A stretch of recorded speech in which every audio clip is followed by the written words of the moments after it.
নমস্কাৰ ফেসবুক লাইভলৈ আপোনালোক সকলোকে স্বাগতম আজি এডিআৰই আসাম ডাইৰেক্ট ৰিক্ৰুটমেন্ট এক্সামিনেশনৰ ওপৰত মই কেইটামান নতুন তথ্য আপোনালোকক দিব বিচাৰিছো আপোনালোক সকলোৱে জানে এই চৰকাৰখনে স্বচ্ছ আৰু নিকা নিযুক্তিক বিশ্বাস কৰে আৰু স্বচ্ছ আৰু নিকা নিযুক্তি প্ৰদান কৰিবলৈ জুৱা পৰীক্ষাৰ সময়ত আমি ইন্টাৰনেটৰ সেৱা বন্ধ কৰিছিলো কংগ্ৰেছ দলে যথাৰীতি মোক সমালোচনা কৰিলে কিন্তু আজি ঝাৰখণ্ডত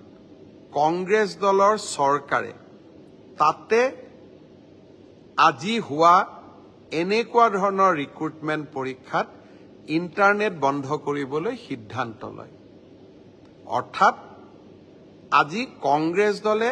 ঝাৰখণ্ডত এটা বেলেগ ৰূপ আৰু অসমত এটা বেলেগ ৰূপ ল'ব বিচাৰে দৰাচলতে আমাৰ যিমানেই অসুবিধা নহওক কিয় নৱ প্ৰজন্মক এটা স্বচ্ছ পৰীক্ষা দিয়াটো আমাৰ সকলোৰে দায়িত্ব বছৰত এটা দিনত 2 ঘণ্টা 3 ঘণ্টা সময় ইন্টাৰনেট সেৱা বন্ধ থাকিও আমি যদি 11 লাখ পৰীক্ষাৰ্থীক আত্মবিশ্বাস দিব পাৰো যে সমাজে আপোনালোকৰ কাৰণে চিন্তা কৰে সমাজে এটা স্বচ্ছ পৰীক্ষাত বিশ্বাস কৰে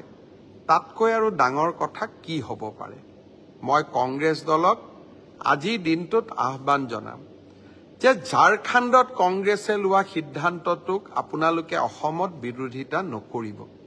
সকলো ষ্টেটতে বেলেগ বেলেগ ৰূপ লোৱাটো উচিত নহয় ভাল কথা ইউজুৱেলি তেওঁলোকে নুশুনে কিন্তু মই ভাবো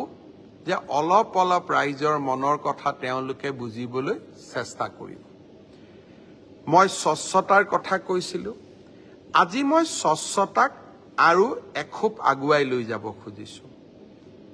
তৃতীয় বৰ্গৰ এডিআৰই পৰীক্ষা সমাপ্ত হল এতিয়া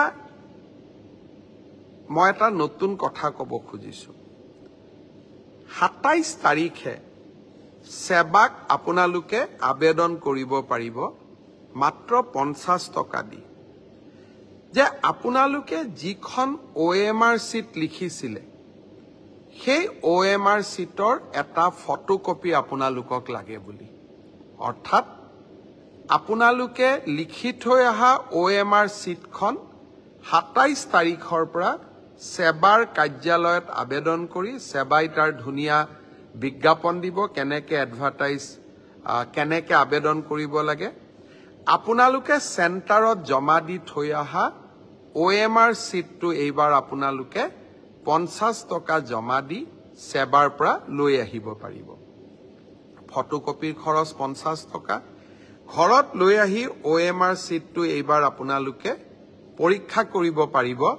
যে মই শুদ্ধ উত্তৰ দি আহিলো নে নাই শুদ্ধ উত্তৰটো কি 28 তাৰিখে আমি এনসাৰ কিটো সেৱাৰ ৱেবসাইটত আমি প্ৰকাশ কৰিম অৰ্থাৎ 27 তাৰিখৰ পৰা আপোনালোকে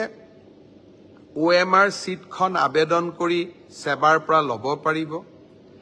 28 তাৰিখে সেৱাৰ ৱেবসাইটত এনসাৰ কি প্ৰত্যেকটো প্ৰশ্নৰ উত্তৰ কি হোৱা উচিত তাকো আপোনালোকে চাব পাৰিব অৰ্থাৎ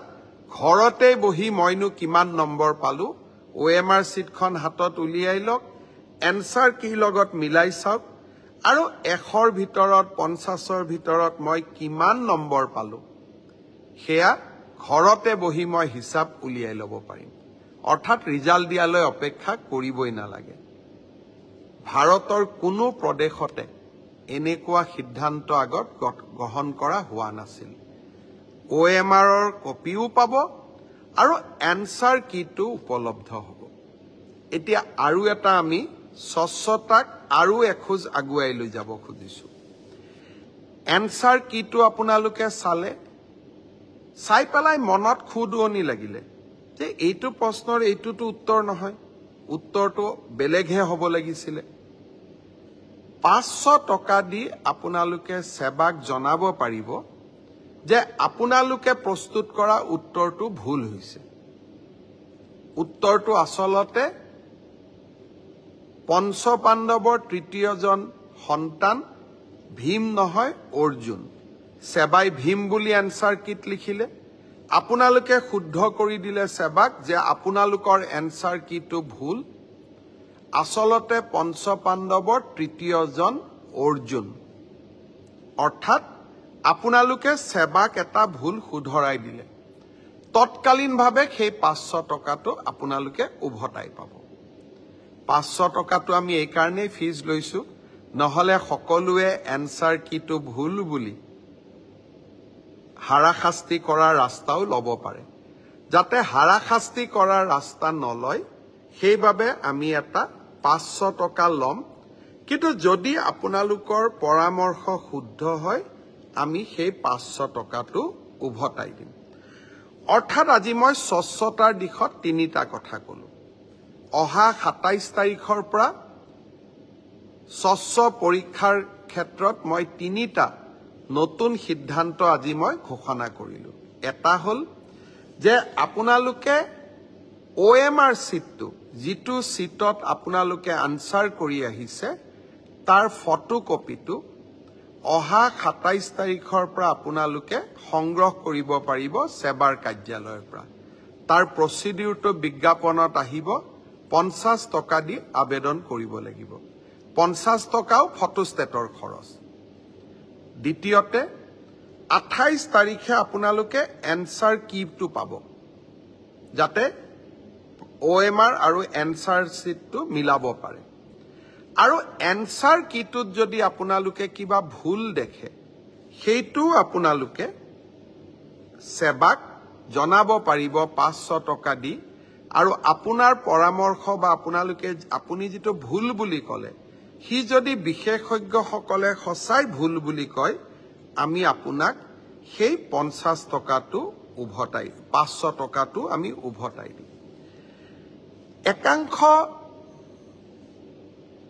পৰীক্ষাৰ্থী আমাক প্ৰশ্ন কৰিছিল যে OMR সিটত ফটোটো কিয় দিছে মই চালু অন্ধ্ৰপ্ৰদেশ মহাৰাষ্ট্ৰ আজিকালি সকলো ৰাজ্যৰ পৰীক্ষাত OMR সিটৰ লগত ফটোটো দিয়ে যাতে এজন পৰীক্ষাৰ্থীৰ নামত আন এজন পৰীক্ষাৰ্থীয়ে পৰীক্ষাত অৱতীৰ্ণ হ'ব নোৱাৰে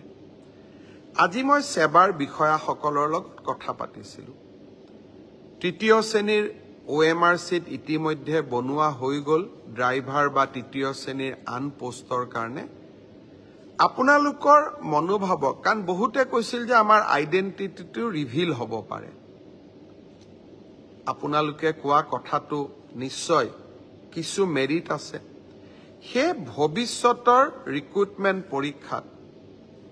এডিআৰইৰ পৰীক্ষাত OMR সিটত ভৱিষ্যতে ফটো লগোৱা OMR সিট ব্যৱহাৰ নকৰিবলৈ মই সেবাক পৰামৰ্শ দিছো তেওঁলোকে মোক কৈছে যে স্যাৰ 29 তাৰিখৰ পৰীক্ষাত এয়া সম্ভৱ নহব কিন্তু নৱেম্বৰৰ পৰা